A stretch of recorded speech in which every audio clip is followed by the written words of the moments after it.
In the rolling hills of the Eastern Cape of South Africa, in a small village called Mizo, a boy was born in 1918 who would one day change the course of history. His name was Rolihlahla Mandela. In the Xhosa language, Rolihlahla meant pulling the branch of a tree, or more commonly, troublemaker. No one could have predicted how fitting that name would become. He was born into the Thembu royal family. But royalty in rural South Africa did not mean wealth in the Western sense. It meant tradition, responsibility, and community. His father, Gadla Henry Mfakanyeswa, was a local chief and counselor to the king.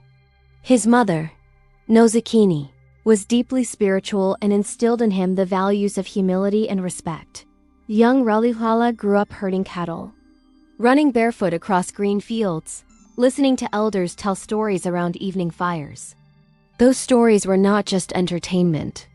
They were lessons in leadership, courage, and justice. He listened carefully when chiefs discussed disputes. He noticed something important.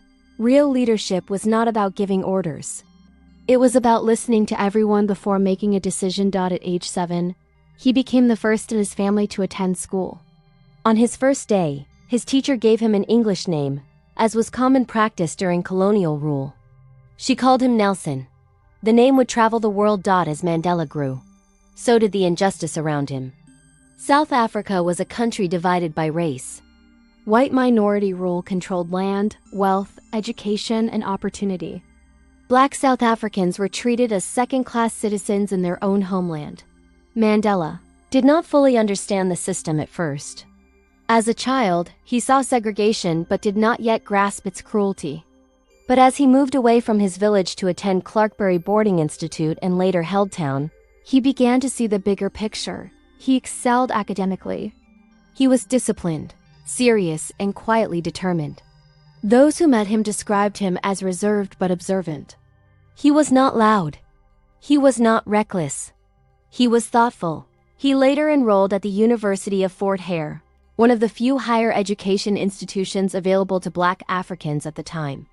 There, he encountered student activism for the first time. Students protested university policies and demanded representation. Mandela joined the protest.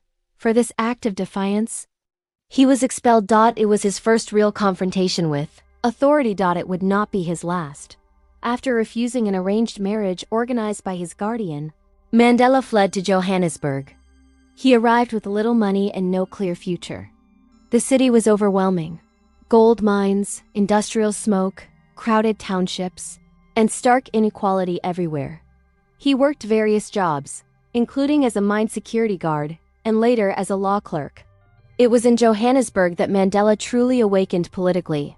He saw Black workers underpaid and overworked.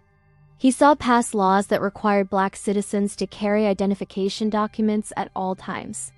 He saw families forcibly removed from their homes. In 1944, Mandela joined the African National Congress, ANC. He was only 26 years old. Together with Oliver Tambo and Walter Sisulu, he co-founded the ANC Youth League. They believed the older leadership was too cautious. They wanted action. Mass mobilization. Resistance. Mandela began organizing strikes, protests, and boycotts. He was no longer the quiet village boy. He was becoming a leader. In 1952, Mandela helped lead the defiance campaign against unjust laws. Thousands of South Africans deliberately broke segregation laws, entering whites-only areas, refusing to carry passes, challenging curfews. Mandela was arrested. It would become a pattern. He was banned from attending gatherings. He was restricted in movement. But every restriction seemed to strengthen his resolve. He also co-founded South Africa's first Black law firm with Oliver Tambo. For many Black citizens, it was the only place they could seek legal representation. Mandela believed in justice through law. But the law itself was unjust. In 1960, tragedy struck. Police opened fire on peaceful protesters in Sharpeville, killing 69 people. The massacre shocked the world. The South African government responded not with reform, but with harsher repression. The ANC was banned. Leaders were hunted. Mandela reached a painful conclusion. Peaceful protest alone would not be enough. He helped form Umkhonto we Sispir of the nation, the armed wing of the ANC. Their mission was sabotage, targeting infrastructure, not people. To pressure the government. Mandela went underground. He became known as the Black Pimpernel, constantly moving, disguising himself, avoiding arrest. But in 1962, he was captured. Mandela was charged with sabotage and conspiracy to overthrow the government. The penalty could be death. During the Rivonia Trial in 1964, Mandela delivered one of the most powerful speeches in history. He said, "I have cherished the ideal of a democratic and free society in which all persons live together in harmony and with equal opportunities. It is an ideal for which I am prepared to die." The courtroom was silent.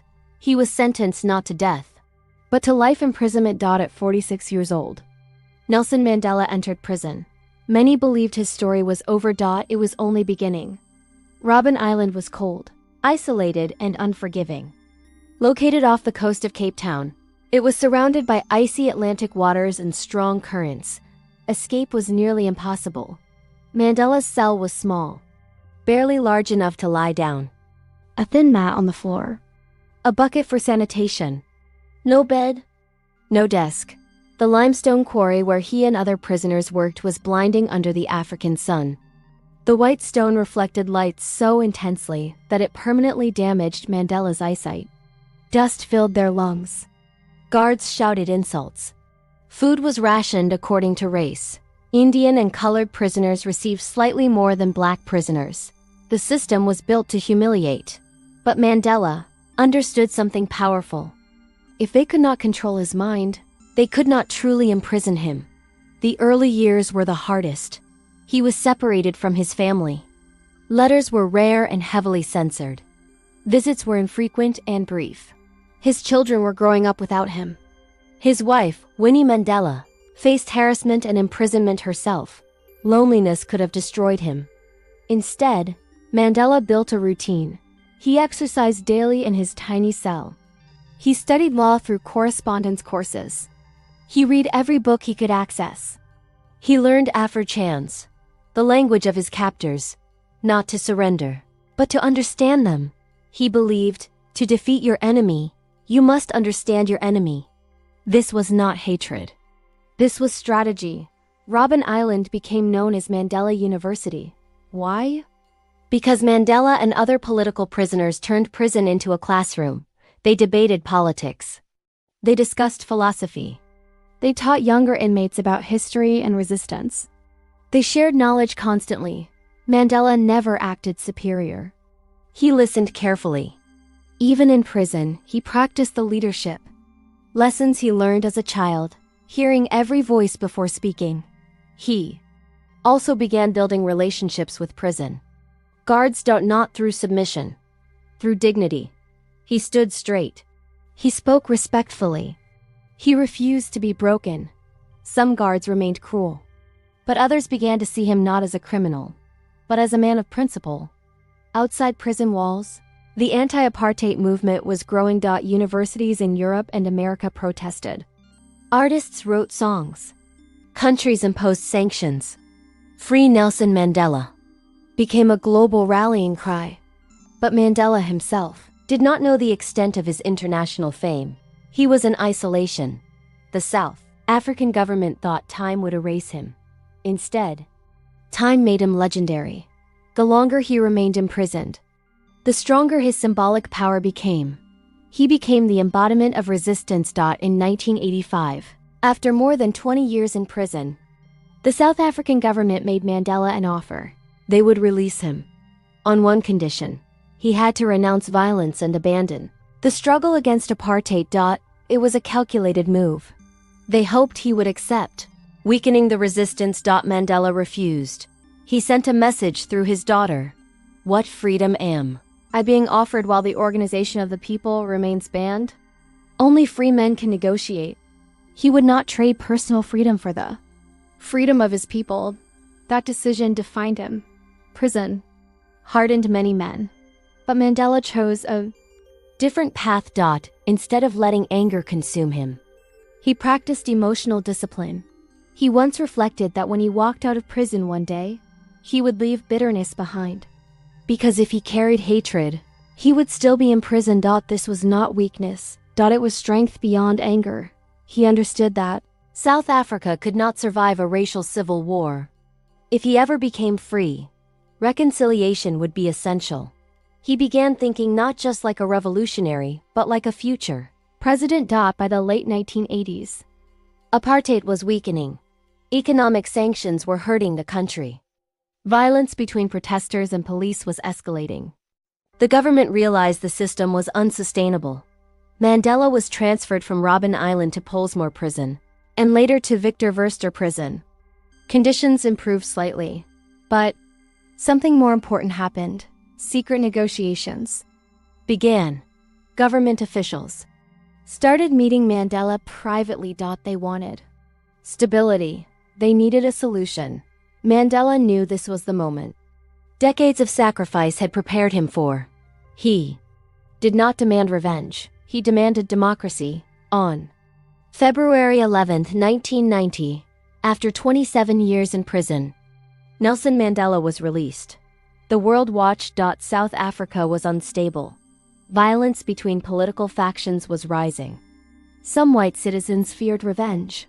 Some black citizens demanded immediate retribution.